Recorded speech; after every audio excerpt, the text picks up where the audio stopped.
किसी ने उसे देखा? हाँ, मैंने देखा। तुमने उसे देखा? हाँ। उसका हुलिया याद है? मेरे 1000 की भीड़ में पहचान सकता हूँ उसको।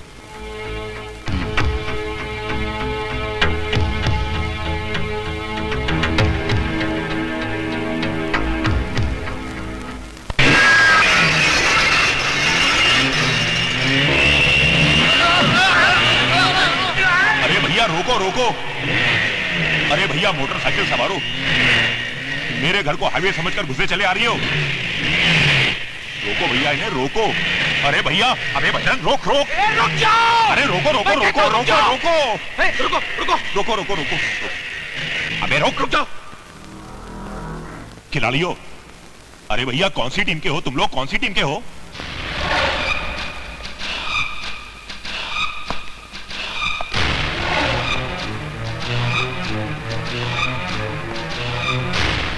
बड़े भैया, मेरे मकान में ये मोटरसाइकिल की रैली क्यों करवा रही हो?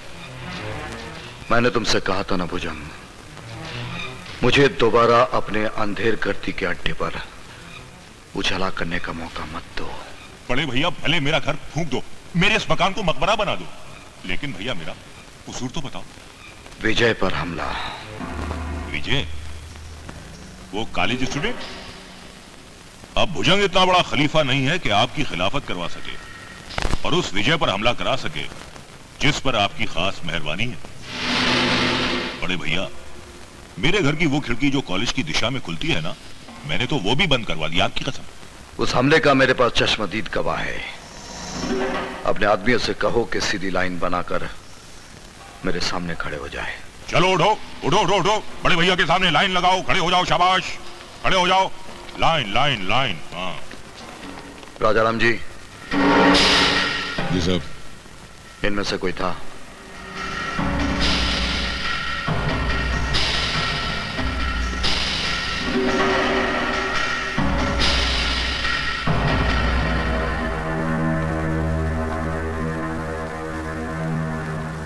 नहीं साहब, ये लोग में से कोई भी नहीं था। अगर विजय पर हमले से तुम्हारा कोई ताल्लुक निकाला है ना भुजंग, तो आज तो फिर भी तुम्हारी मौत आसान होती, क्योंकि देवा की अदालत में सजा जितनी देर से मिलती है, मौत उतनी ही दर्दनाक होती है।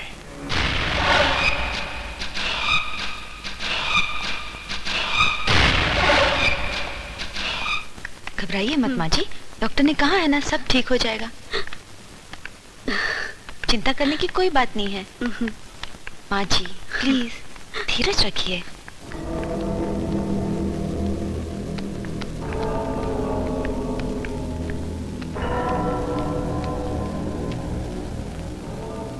हाँ हाँ, मैं तुम्हें बता दूंगा। मैं तुम्हें बाद में फोन करता हूँ। देवा जी, अब विजय काफी बेहतर है। Thank you. इसे रख लीजिए। इसकी कोई वैसे कब तक इसे हॉस्पिटल में रहना पड़ेगा? जख्म भी ताजा है, 10-15 दिन के लिए चलना फिरना मुमकिन नहीं है।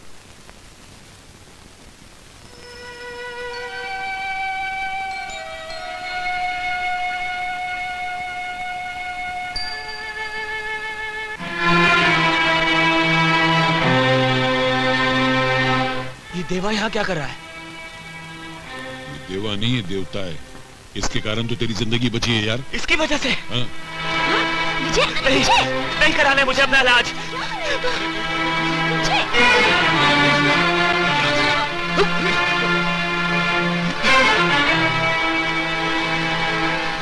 कुछ पापों का प्रायश्चित नहीं होता, कुछ गुनाहों की सजा के लिए एक जिंदगी की उम्र कम पड़ती है। डॉक्टर, डॉक्टर जल्दी उठाओ इसे। उठाओ डॉक्टर। प्लीज आराम से, बहुत आराम से। जख्म गहरा है। प्लीज।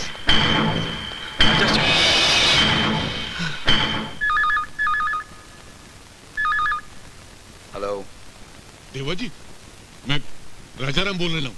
हाँ बोलो राजा राम। मैं आपको वो आदमी दिखा सकता हूँ जिसने विजय को चाकू मारा था। कहाँ है वो? आपके आसपास कोई टेलीविजन है क्या? हाँ है। जरा चालू करो तो उसको। उसमें मिनिस्टर परशुराम का भाषण आ रहा, जरा देखना उसको। हमारी पीढ़ी ने अगली पीढ़ी को विरासत में क्या दिया? लालच, बदनीयती, डर। आज हर आदमी अपने अपने स्वार्थ के बिल में घुसकर अपनी सुरक्षा के बारे में सोच रहा है। इतने खुदगर्ज हो गए हैं। वो परशुराम की किस तरफ है? वो मिनिस्टर के सीधे हाथ पे 2 कदम पीछे एक गंजा आदमी खड़ा दिखता आपको? वो है। पराये दर से ना हमारी आंखों में आंसू आते हैं और ना ही हम हाथ बढ़ाकर दूसरों के आंसू पूछते हैं। आज हर हिंदुस्तानी के हाथ में तलवार तो है, पर वो अपनी अलग लड़ाई लड़ रहा है। बलिदान या इंसानियत। आज आदमी अपनी हर जंग में अकेला हो गया है। मुल्क की ताकत उतने ही हिस्सों में बंट गई है जितनी देश की आबादी है।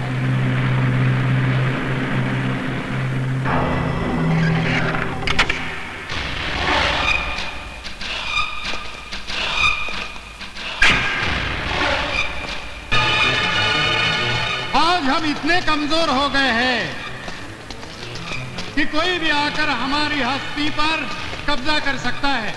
मुजरिमों के खिलाफ खड़ा होने के बजाय उन्हें देखकर हमारे पैर कांपने लगते हैं।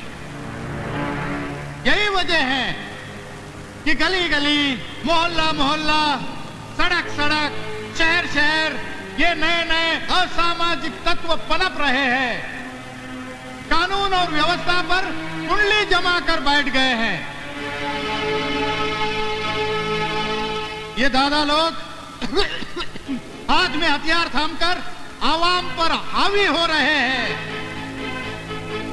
देवा तेरी तलाश में आया है, तू खिसक ले।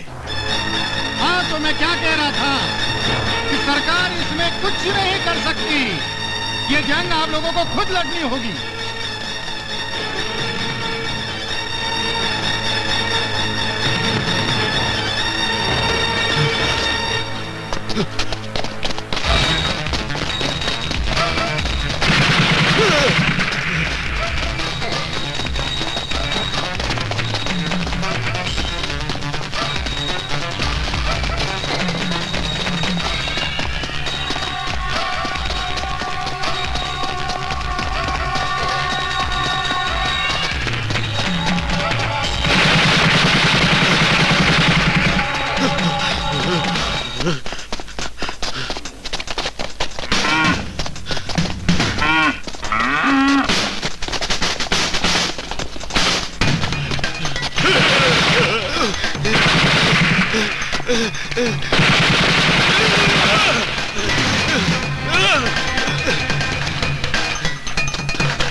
तेरी तलवार की प्यास अब तक बुझी नहीं, या तेरी नीयत नहीं भरी?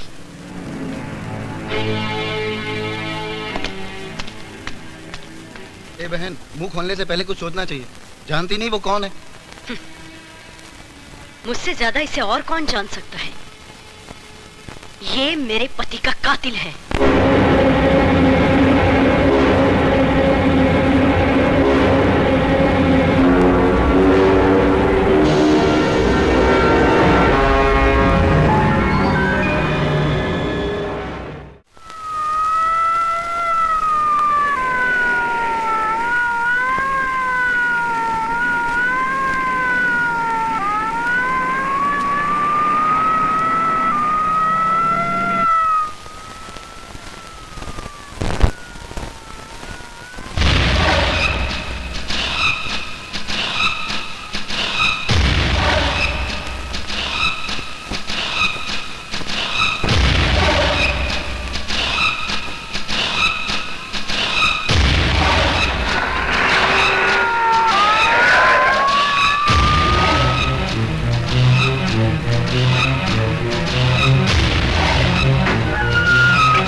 कहिए कमिश्नर, कैसे आना हुआ?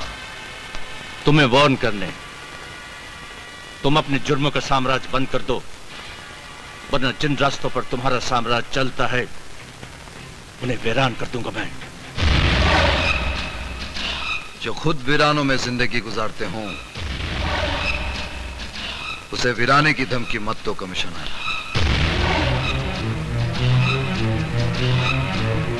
तुम्हारा भी नया नया ट्रांसफर हुआ है। इस शहर के रस्म और रिवाज से तुम वाकिफ नहीं हो। फॉर योर इंफॉर्मेशन, मेरी ट्रांसफर हुई नहीं, मैंने खुद करवाई है। और तुम्हारी ये खुशकिस्मती है कि मैं अपने साथ तुम्हारे लिए अरेस्ट वारंट लेकर आया नहीं, क्योंकि मुझे यकीन है कि जग्गा का कत्ल तुमने ही किया है।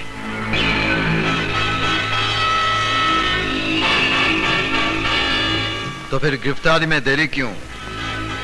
इसलिए कि तुम जैसे मुजरिम ये अच्छी तरह से जानते हैं कि सिर्फ पुलिस की गवाही अदालत मंजूर नहीं करती, और लोगों ने तुम्हारे खौफ से अपनी जबानों पर ताले लगा रखे हैं। आपकी मजबूरी पर वाकई अफसोस हो रहा है कमिश्नर। कारतूस तो है आपके पास मगर पिस्तौल नहीं। मेरे फर्ज में इतना फौलाद है देवा कि उसमें पिस्तौल भी बन जाएगी और हथकड़ी भी। आज से मैं तुम्हारे जुर्म की हुकूमत पर आसमान की तरह मंडलाता रहूंगा। देवा नाम की आग के आसपास की राख बटोरकर कानून के बर्तन को साफ करने की कोशिश करोगे तो बर्तन के साथ साथ उंगलियों में छेद हो जाएगा कमिश्नर। जो फर्ज में अपने बाजुओं को कुर्बान करने का बहाना ढूंढते हैं उन्हें उंगलियों में छेद होने की कोई परवाह नहीं होती। आई चैलेंज यू देवा, आज के बाद तुम एक कदम गुनाह करके दिखाओ तो मैं तुम्हारी इस गैर कानूनी हस्ती को जेल की सलाखों के पीछे फेंक कर दिखा दूंगा। कम से कम एक गुनाह तो और करूंगा कमिश्नर। तुम्हारे सारे हथकंडे बेअसर हो जाएंगे, लेकिन मेरे उस आखिरी गुनाह के बाद तुम्हें सबूतों और गवाहों के झमेले में नहीं पड़ना पड़ेगा, क्योंकि उस दिन गुनहगार देवा खुद बनेगा और गवाह भी देवा ही बनेगा। जुर्म भी मेरा होगा और सजा भी मैं तय करूंगा। अपने गले में सुरी भी डालूंगा और जल्लाद भी मैं ही खुद बनूंगा। भुजंग, देवा की तबाही की तैयारियां शुरू करो। देवा की तबाही तुम्हारे लिए कौन सी बड़ी बात है नेताजी? अब बतख के बच्चे को भी तैरना सिखाऊं? अपनी कुर्सी की चारों टांगों के नीचे देवा की हुकूमत का कब्रिस्तान बना दो। मैं इतना कमजोर नहीं हूं भुजंग जो सरकारी कुर्सी के कंधों पर बंदूक रखकर चलाऊं। तो फिर देवा भी अटरिया पर बैठा कोई कबूतर नहीं है कि ऊंची आवाज में हुर्रे हुर्रे किया तो उड़ जाएगा। देवा गिद्ध है, गिद्ध। जहां मौत मंडराती है ना, वहीं आकर बैठता है। भुजंग की जंग का तजुर्बा तो ये कहता है नेताजी कि खाना ठंडा करके खाओ वरना मुंह जल जाएगा।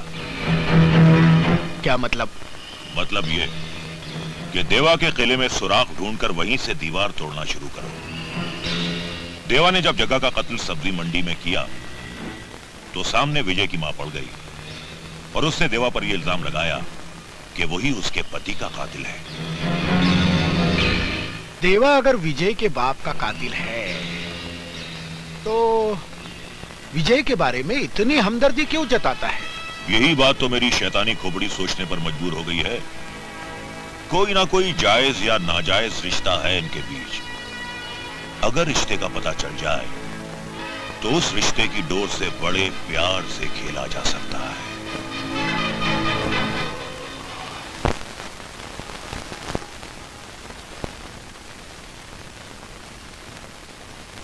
प्रशांत मेरा आदर्श था।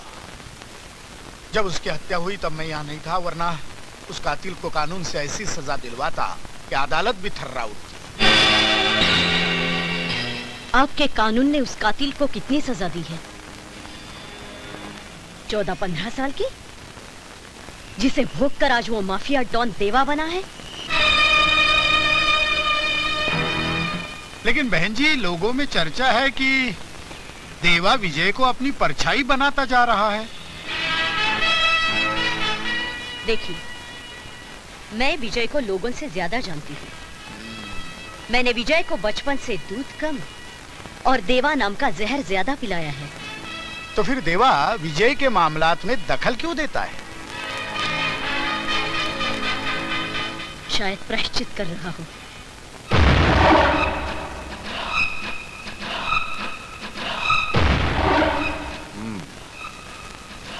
तो मिनिस्टर विजय के घर तक पहुंच गया है। जग्गा की मौत उसके गले से नहीं उतरी, इसलिए बस्ती के जरिए मुझ तक पहुंचने की कोशिश कर रहा है।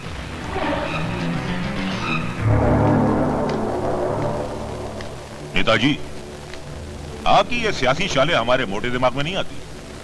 आप तो ये बताओ कि आपने रिश्ते का पता चलाया या नहीं? दर्द का रिश्ता है। मेरी सियासी खोपड़ी कहती है कि विजय और उसकी मां के गर्दन पर तलवार रख दी जाए तो देवा घुटनों के बल मेरे सामने आ जाएगा। तो फिर देर किस बात की है? शतरंज की बिसात भी बिछी हुई है और अपने पास मोहरे भी हैं। चलो चाल और दे दो मात, बना दो दोनों को कुर्बानी का बकरा।